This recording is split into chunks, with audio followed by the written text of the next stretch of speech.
আপনার কাছে আল্লাহর রাস্তায় ফেরার সব রকমের সুযোগ সুবিধা থাকার পরেও আপনি আল্লাহর রাস্তায় ফিরছেন।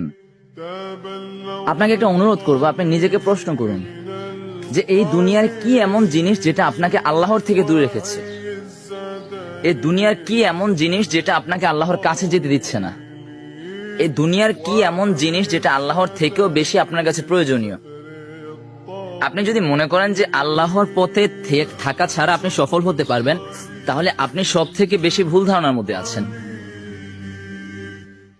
এই পৃথিবীতে আল্লাহ ছাড়া আপনার আপন বলতে কেউ কোনোদিন ছিল না, কেউ কোনোদিন এই পৃথিবীতে আসবেও না। তাহলে আপনি আল্লাহর রাস্তায় না থেকে আল্লাহর রাস্তার বাইরে প্রত্যেকটা রাস্তা আপনার কাছে পছন্দ হয় কেন? আপনি নিজেকে প্রশ্ন করেন যে এমন কোন জিনিসটা আছে যেটা আপনাকে আল্লাহ দেয় নাই?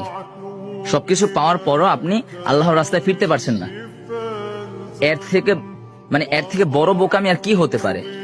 আল্লাহ পাক রব্বুল আলামিন আমাদেরকে ওনার রাস্তায় ফেরার তৌফিক দান করুক।